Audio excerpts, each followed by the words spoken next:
Hey guys, welcome back to another installation of Judging Books by Their Covers. Before we get started, I just wanted to say if you have subscribed to my channel, thank you so much. I really do mean it when I see every single one of you subscribe, and it really does bring a smile to my face. If you haven't subscribed, please do. It really costs absolutely nothing, and you'll get notified every time I upload new videos.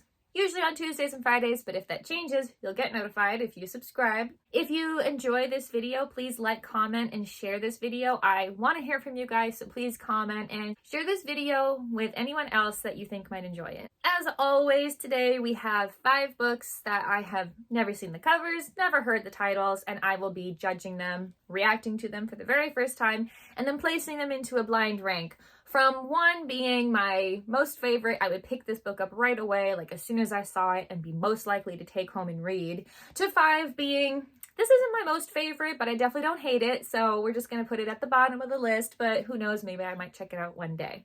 Let's go ahead and dig in. I actually have very briefly seen this cover, but I did not take a close look at it, so this will be the first time we look very closely at it. The first book that we're looking at today is called Atmosphere by Taylor Jenkins Reid. And I know Taylor Jenkins Reid because I actually read one of her books before, Daisy Jones and the Six. I actually read it before the series came out, and I kind of started watching the series and then I just kind of got out of it, so I never finished the series. But I loved the book, so I do like this author. I did remember just very briefly seeing this book. I think on my Goodreads like notifications, because I get notified when there's like certain authors that release things. So I think in passing I saw this and I was like, oh, I should check that out, and then I would just immediately forget. I like that the title stands out very clear. It's at the very top of the cover, and it's an orange font. It's like a bright burnt orange-ish, and the color behind it is sky blue, so it stands out very clear. So that's like the first thing you see. And the author's name is at the very bottom of the page, and then directly below the author's name, it does say #1 New York Times bestselling author of Daisy Jones and the Six and the 7 Husbands of Evelyn Hugo. The 7 Husbands of Evelyn Hugo. I love how that sounds. It's like, is she just divorcing all these husbands, or are they disappearing or dying? I love the implications there. So I love how it's a pretty simple cover because it looks like a photograph. Like the title and the author's name are like on the top and the bottom, and then behind that is the image. It's a person, I think a woman, or maybe a man who kind of looks a little bit like Michael Jackson in his older years. Hard to say, but the person is, we're looking at them like very close up. They're taking up 2/3 of the page. Like we're looking at them from like the mid rib cage up. So we're seeing all of their shoulders, their neck, their head, and we're seeing them pretty up close. And then behind them is just like the sky. It kind of looks like they're flying in the sky. So it's like clouds and light blue behind them. But what's really cool about the person is, a quick description. They have like medium length, wavy to curly black hair, and then the clothes that they're wearing, I was gonna say it's a jacket, but maybe it's a jumpsuit, like a pilot's jumpsuit or an astronaut's jumpsuit, which would make sense with the title Atmosphere. But what's really interesting, and probably the most interesting thing about this person, is they are looking not like directly up, like you're not seeing up their nose, but they're looking maybe like 45 degrees like up into the air, and they're wearing big sunglasses. I forget what they're called. They have a name, but they're like, oh, they might be aviators. I think that's what they're called. And they're very reflective, and so in the reflection of the sunglasses, we see, I think it's a rocket taking off. So we see a very, very tiny image of a rocket in the sunglasses in one eye, and then the exhaust and fumes and clouds that come about from below the rocket once the rocket is blasting off. So I'm gonna say that this person is wearing an astronaut's like jumpsuit based on the rocket ship or shuttle, whatever it is. And By the way, I almost missed this because I was looking at the picture itself, but underneath the title, right above the person's head, it says a love story. That is not what I was thinking when I saw this cover. So that's very interesting to include that. Part of me wonders if it's a love, like an actual love story, or if it's like a romance, or if it's a love story like this is what this person loves, or something to do with space and astronauts. So I don't know. That's interesting. A love story kind of threw me off here. But I do think I would pick up this book because I know the author and I like the author. I also think that I would be a little bit intrigued, especially because it just feels very vague. Like, this is very clearly about something to do with space and astronauts, but what about them? Like, what specifically does this have to do with them? So I think it would intrigue me, and I would pick this up to be like, I love the author and what could this be about? But I don't feel like it's my favorite, and it definitely doesn't feel like the first thing I would pick up and immediately take home. So I feel a little bit in the middle, so I'm gonna put this at 3. I love this title so much. So the next book that we're looking at today is called The Book Club for Troublesome Women. Me, I love that. The author is Marie Bostwick. I hope I'm pronouncing the last name correctly. And the title is in pretty much the center of the page, a little bit more towards the top, but it's taking up most of the cover. And then the author's name is at the very bottom of the page, and then directly below the author's name, it says New York Times bestselling author. There really aren't any other words on the cover except a novel underneath the title, because usually it does say a novel. Not all the time, but it does sometimes. And it's so hard to tell what kind of image we're looking at. I can't tell if it's a photograph or a painting. It's a little hard to tell, but it's I'm not sure what it is. But what we're looking at is a woman seated on maybe a couch or a bed or something that has cushions, for sure. It's cushioned because you can see the seat sinking a little. But the interesting thing is the woman is cut off from the shoulders up. We only see like the mid upper arm and down to her feet, and she takes up the entire cover. So we're not looking anywhere else other than the bottom part of her body and the way it's sitting on the sofa or love seat or whatever it is. And this is just really interesting. If I had to guess, this book takes place in possibly the 60s, just based on the colors and the way she's dressed. The couch or love seat is covered in like a flower pattern that makes me think of my grandmother, so that's why I think 60s. It's definitely not a type of pattern you would see popular today or even in the last 30 years. Possibly in the 70s, but I really think it's closer to the 60s. And especially the dress that she's wearing, it's like knee length, but it's tight fitting, almost like pencil-like skirt, and that started to become more popular in the 60s and the 70s a little bit. Plus the shoes, they're not open toe, they are high heels.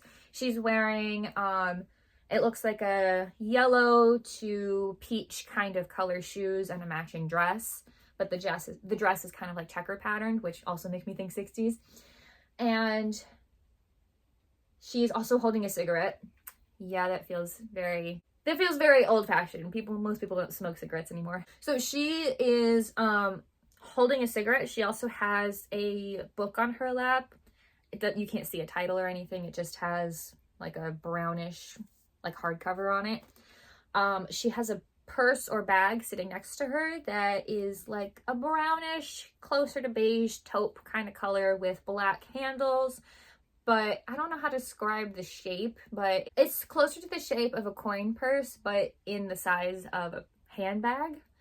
So Also, the flower pattern on the couch is like yellows and browns and oranges, and then the bottom part looks like it leads into a rug that's green and orange and yellow and brown, and those colors just make me think 60s and 70s, so that's why I'm guessing that's the era.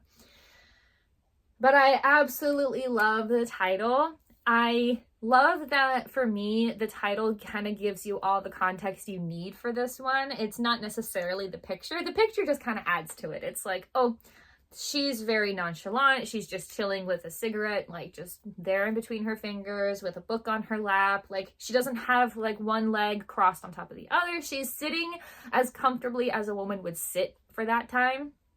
And I think the title is what gives you everything you need to know about this book, and so I really do love it. I think it looks like such a fun read for me, so I would pick this up and I probably would want to take it home, yet it doesn't feel like number one, so I'm gonna place this one at number 2.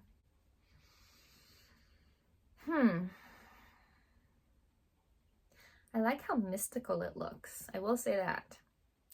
The next book we're looking at today is called When the Moon Hatched by Sarah A. Parker, not to be confused with Sarah Jessica Parker, the actress. So the title's kind of in the middle of the page, closer to the top. The author's name is at the very bottom of the page, and it does say above the title, New York Times bestseller. And that's all the words on the page. Behind that is the image, kind of looks drawn, or like even drawn on a computer. Not necessarily computer generated, but like drawn. It doesn't look like a photograph, but it also doesn't look like a painting or a drawing, so that's why I say like made on a computer. It's hard to describe exactly what we're looking at because it's like a bunch of images kind of weaving into more images. Like I think there might be some tree trunks, and then around that there's some swirling colors. Like if I had to guess, it's like the wind, but it's given colors and actual visuals, so you can see the wind like blowing around. There's like 2 tree trunks on either side of the cover, and on the right side of the cover there, I think it's a dragon. That would be my guess. It does look like a fantastical creature. It looks mythical, not like a real animal. And so I'm going to guess dragon based on the snout and the like thick tendril whiskers coming out from the snout. But it's interesting because it doesn't look like most dragons that have rough, scaly skin. It looks like it has almost feathers or fur. Think closer to Falkor from The Neverending Story than like a dragon from Game of Thrones. Think closer to Neverending Story. If he is a dragon. Yeah, he is a dragon. It's hard. I haven't seen the movie in years, but that's what I think of. He also does have like white skin or fur, whatever you want to call it. And it's like I said, it's kind of moving in the wind. It looks very wistful, like moving around like the tree trunk it's near. The other thing is what it looks like is we're looking at a forest in the distance. That's kind of like at the bottom of the page. And there's more of that wind tendrils like blowing around it. But I think there is a house at the very bottom of the left corner. It's kind of hard to tell because what's not an image on the cover is black. Like the cover is black and then here's all the images. And so since the house is like mostly in shadows and is a dark color, it's kind of hard to tell if it's a house. It looks like part of a house for sure. But the wind and the leaves are kind of like wrapping around it. It's all very swirly and magical is what the cover mostly looks like. So I could not guess what it's about other than there's some sort of magic or mysticism involved because of the dragon and the title that says When the Moon Hatched. Do you think the dragon comes out of the moon? Maybe. Otherwise, I don't know what else this book could be about. I don't know if it's a thriller or an action or just fantasy or if there's romance. I could not guess. There's no other people or animals on the cover, so I have no idea. I think I might glance at this and go, oh, that looks pretty. Like, I kind of want to pick it up and see what it might be about. But because it doesn't really give me much, I don't know if it's something that I immediately would say, oh, let me pick this up. I'm probably going to take it home no matter what. So I'm trying to decide. It's definitely not number 1. And then we just have 4 and 5 left. But I'm not sure where I'm going to put it. So I think because I haven't read fantasy in so long, it's not something at this point in my life that I would pick up right away. Even though I love dragons and I love the way it looks. And I don't hate this book, but I'm going to put it at number 5. It just feels like I'm less likely to pick it up. That is all. So that means we only have spots 1 and 4 left. Not too bad. I'm a little nervous if we end up leaving number 1 for the end, but we'll see where it goes. This is quite a cover, mostly because of just, there's no other way to describe it. I thought it was a VHS tape, and that's what it's supposed to look like. So that is a first for me. I've never seen a book that looks like that before. So the next book we're looking at today is called Home is Where the Bodies Are, which, hilarious. This is probably most likely a thriller. The author is Geneva. That's really funny, like the Geneva Convention, but it's spelled with a J. Geneva Rose. And about, because this is so hard to describe. If you don't know what a VHS tape is, I don't know how else to describe it, that it's just a rectangular sized tape. If you're one of the younger viewers on my channel, maybe you've seen one before, I don't know. I still have my VHS tapes. But they're like rectangular big tapes that play movies and things. So, but on the VHS tapes are usually stickers in the middle that have the title of whatever is on the tape. So that's where the title of the book and the author's name is on this book cover. It's a very, very unique cover and book itself. So the title is in the middle of that sticker, fake sticker, because it's not a real one, on the VHS tape. And then below that on the bottom of the sticker says the author's name, and it does say New York Times bestselling author right above that. And then there's a review quote directly above the title, still on the sticker, that says, Geneva Rose is the queen of twists. And that is by Colleen Hoover, which I have heard that author's name before. Never read any of her books, but I've heard the name. So this book is essentially made to look like it's a VHS tape. But the funny thing is, the plastic that covers the tapes themselves, because it's usually like 2 tapes like combined, and like, because like the tape itself like filters through one side, and then, you know, it's like a whole thing. It's so hard to describe. I don't know how to describe the technology of a VHS tape, but there's plastic windows that cover them so you can see it. The plastic windows are shattered and covered in blood. So, and so is the cover a little bit. There's like drops of blood everywhere. And then, like I said, the rest of it is just, it literally looks like a VHS tape. It's crazy. It's very interesting, very unique cover. I would pick it up because I'd be like, who put this VHS tape in here? But I don't know. I love thrillers, and I would be like, oh, this is interesting. So I would probably pick it up and be like, I wonder what this is about. I want to read the blurb. But it definitely doesn't feel like number 1 to me, so it's gonna go at number 4. Which does mean that this last book goes at number 1. Hopefully, I'm happy with that. This makes me think of Clue, and I love that. I love Clue, the movie. Oh, it's so good. So the last book we're looking at today that goes at number 1 is Miss Winter in the Library with a Knife, which, if you don't know, that is a reference to Clue. Clue was, in case you don't know, Clue was originally a board game that families could play in their homes. Everybody would be assigned a character, and they would be like assigned a weapon, like a candlestick, a knife, a pipe, you know, and a lead pipe, you know, and they would all be in different locations of a giant house or manor, and somebody would be murdered, and it would be up to the players of the game to figure out which of the other players is the killer. They made a movie of it in the 80s, which is one of my favorite movies of all time. If you haven't seen it, go find it and watch it. It's so good. All of the actors in it are phenomenal. And one of the ways that, so you play the game is like you say, Colonel Mustard, like in the parlor or something with the gun, you know? And so that's the reference that this title is making.